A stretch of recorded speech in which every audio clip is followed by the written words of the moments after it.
नमस्कार दोस्तों, जय हिंद, जय भारत। मैं हूं CL Saini, CDRK Saini BEd classes में आप सभी का हार्दिक स्वागत है, अभिनंदन है। देखिए, हमारे इस चैनल के माध्यम से आप सभी के लिए पाठ योजना निर्माण कार्यक्रम चलाया जा रहा है। इस पाठ योजना निर्माण कार्यक्रम के अंतर्गत आप सभी को आपके सभी शिक्षण विषयों पर पाठ योजनाओं का निर्माण करना बताया जा रहा है। देखिए, आज की लाइव क्लास के अंतर्गत हिंदी पद्य पाठ योजना क्रमांक 13 और जो कवि नागार्जुन हैं उनके द्वारा रचित जो फसल कविता है, इस फसल कविता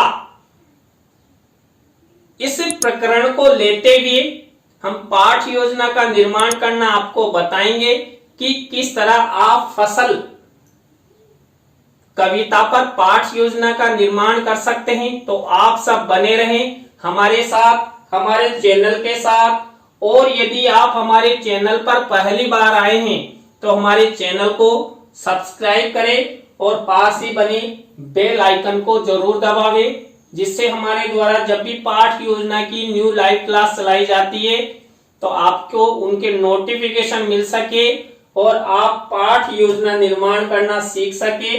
देखिए, जब हम हिंदी पद्य पाठ योजना का निर्माण करते हैं तो सबसे पहले शाम पठ पूर्ति का निर्माण करते हैं। शाम पठ पूर्ति के अंतर्गत हम विद्यालय का नाम, कक्षा, दिनांक, विषय, विधा, कालांश, समय और बीच सेंटर में हमारा मुख्य प्रकरण लिखते हैं। प्रकरण को अंडरलाइन करते हैं, इन्वर्टेड कॉमाज में बंद करते हैं, चाहे हम प्रकरण को 10 जगह या लिखें या 20 जगह लिखें। देखिए, यहाँ पर अंडरलाइन और इन्वर्टेड कॉमाज में मुख्य प्रकरण को बंद करने से हमारा जो प्रकरण होता है, टॉपिक होता है, वो हाईलाइट रहता है और पता लग जाता है कि हम किस पर पाठ योजना का निर्माण करने जा रहे हैं। तो शाम पठ पूर्ति के बाद हम उद्देश्यों का निर्माण करते हैं, विशिष्टीकरण का निर्माण करते हैं और अपेक्षित व्यवहारगत परिवर्तन का निर्माण करते हैं।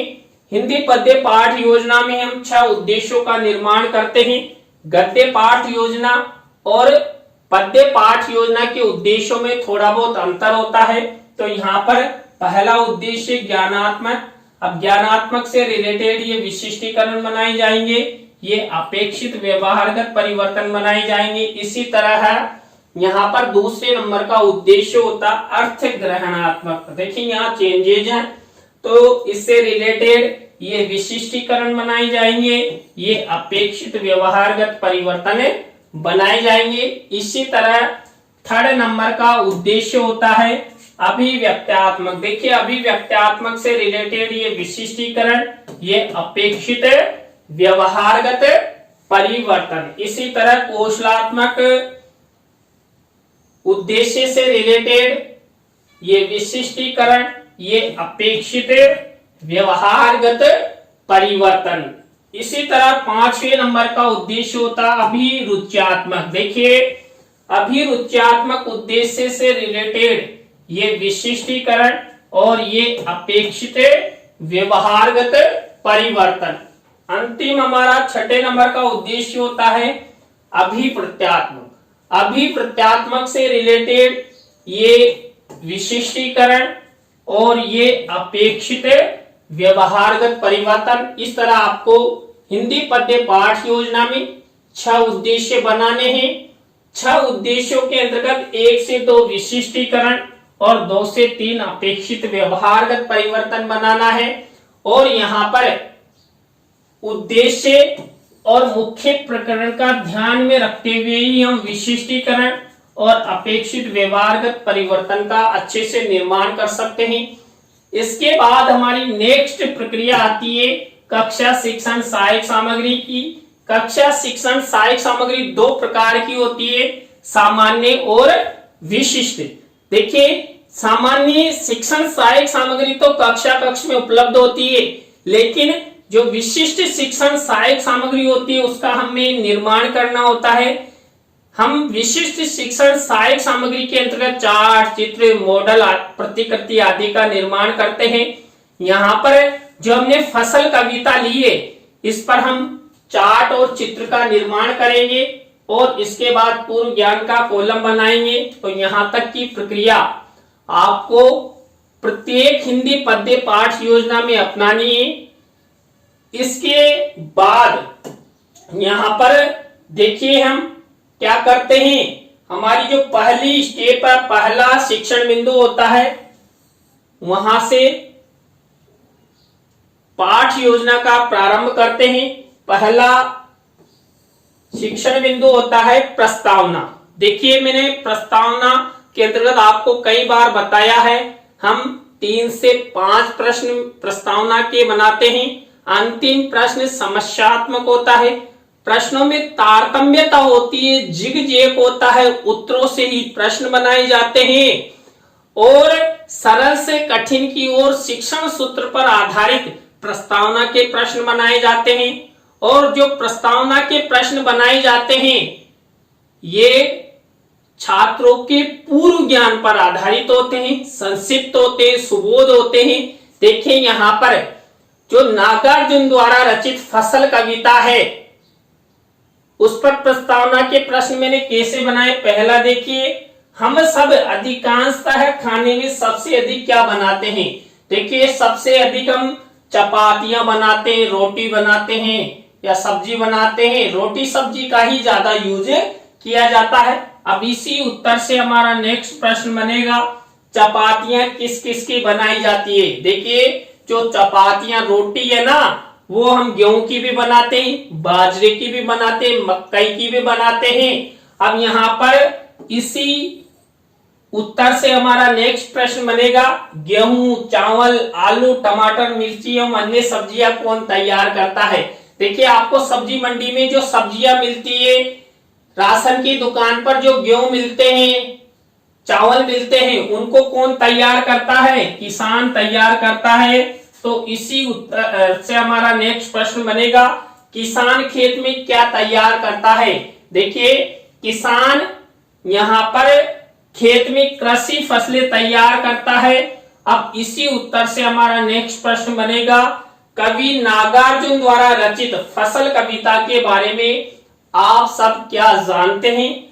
अंतिम प्रश्न समस्यात्मक हो गया, यहाँ पर उत्तरों से प्रश्न बनाए गए हैं, प्रश्नों में तारतम्यता है, जिग-जैग है और सरल से कठिन की ओर शिक्षण सूत्र पर आधारित है, छात्रों के पूर्व ज्ञान पर आधारित है, संक्षिप्त है। तो इस तरह आपको ये प्रस्तावना के प्रश्न बनाने हैं। प्रस्तावना के प्रश्नों के बाद हमारी नेक्स्ट स्टेप आती है उद्देश्य कथन की। देखिए उद्देश्य कथन किया जाता है हमारे मुख्य प्रकरण से रिलेटेड। तो बच्चों आज हम सब कवि नागार्जुन द्वारा रचित यहां पर जो फसल कविता है, इस फसल कविता का रसास्वादन करेंगे। तो इस तरह आपको ये उद्देश्य कथन करना है। और जब कक्षा कक्ष में पाठ योजना का प्रस्तुतिकरण किया जाता है, तो वहां पर हम उद्देश्य कथन करते हुए ही हम क्या करते हैं, हमारे मुख्य प्रकरण का नाम लिखते हैं। तो ये उद्देश्य कथन हुआ। उद्देश्य कथन के बाद पाठ प्रस्तुतिकरण 3rd नंबर की स्टेप है। देखिए पाठ प्रस्तुतिकरण के अंतर्गत क्या होता है, जो छात्र अध्यापक छात्र अध्यापिका होते हैं, छात्र छात्राओं को जो मुख्य प्रकरण होता है उसकी पृष्ठ संख्या को खोलने के लिए निर्देशित करता है, करती है।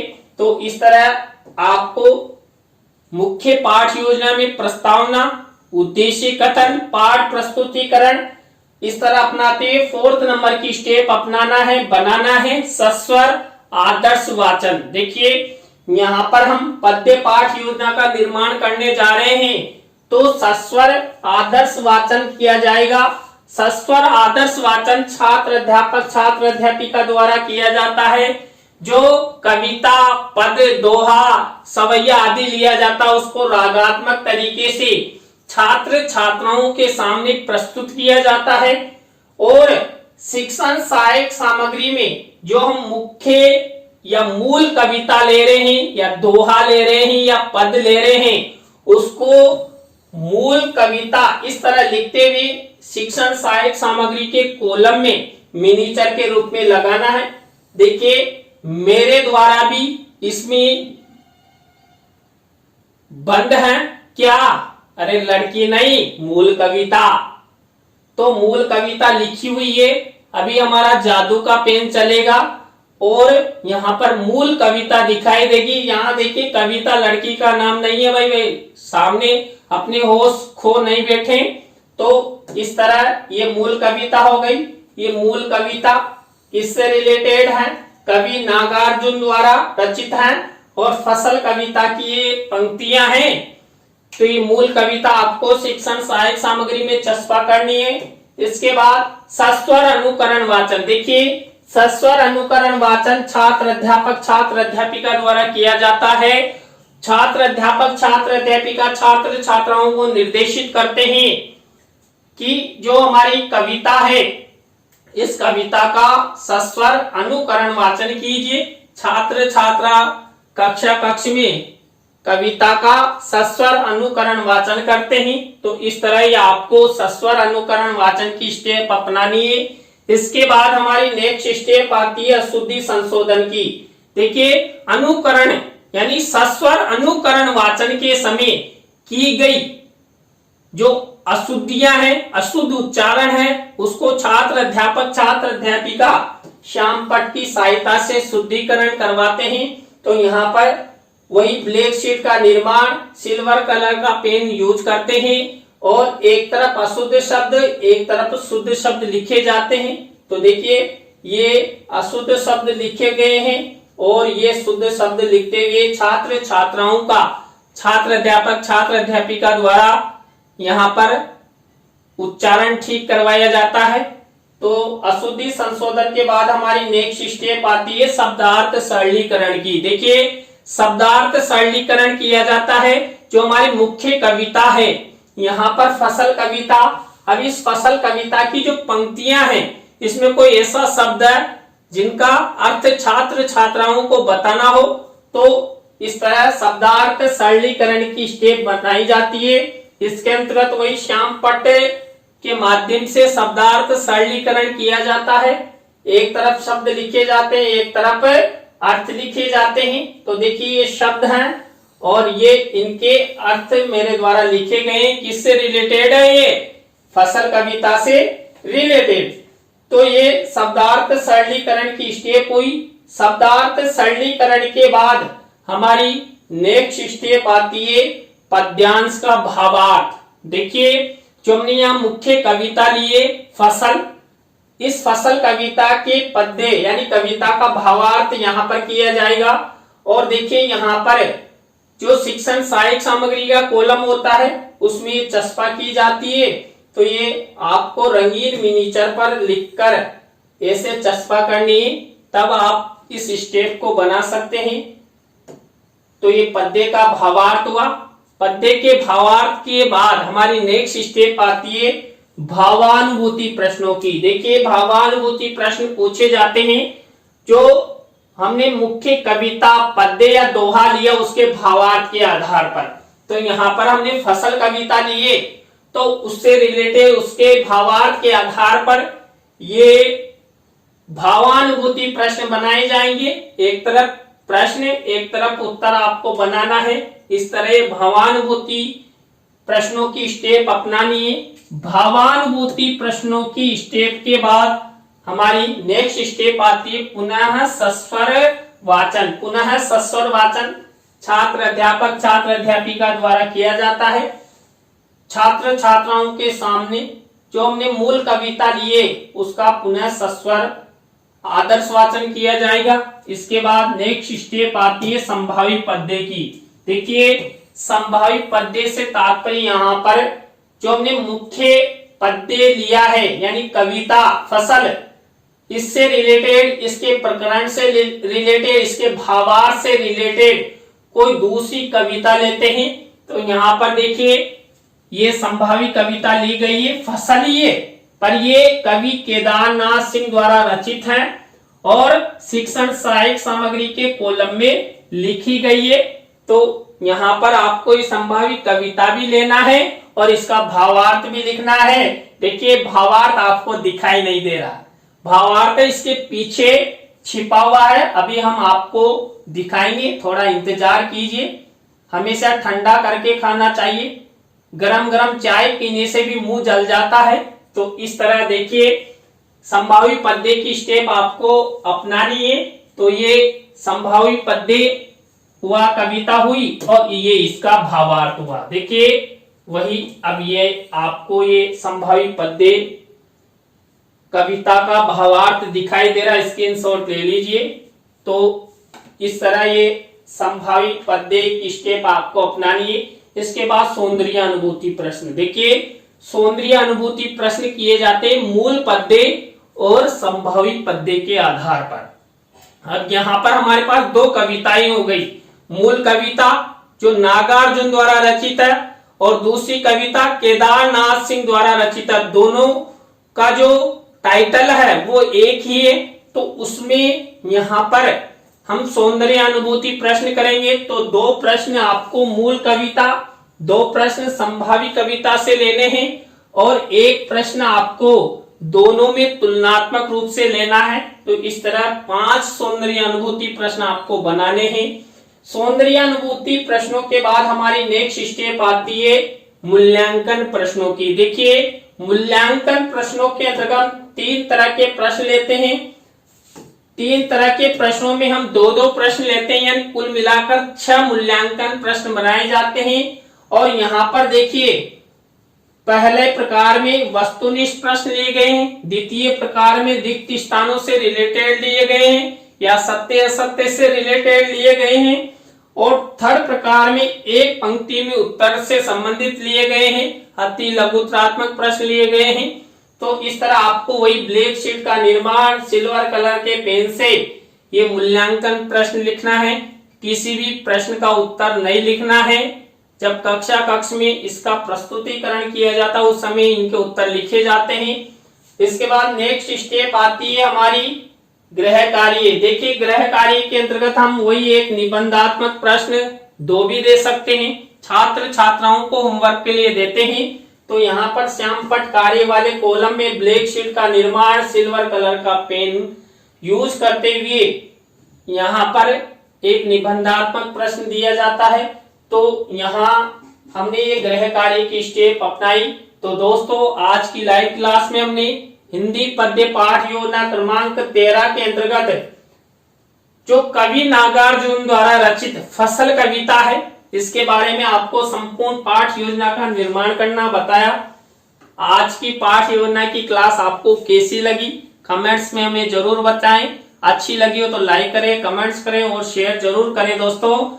और यदि आप हमारा फुल सपोर्ट करते हैं तो हम भी आपके लिए आप द्वारा जो भी पाठ योजना के टॉपिक हमें सेंड किए जाते हैं तो हमारा प्रयास रहता है कि अंडर 10 डेज में उनको बनाकर आपके लिए चैनल पर अपलोड किया जाए।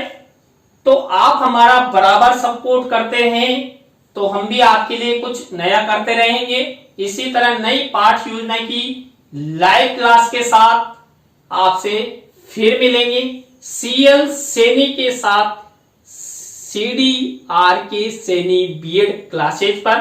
जय हिंद, जय भारत, राम राम।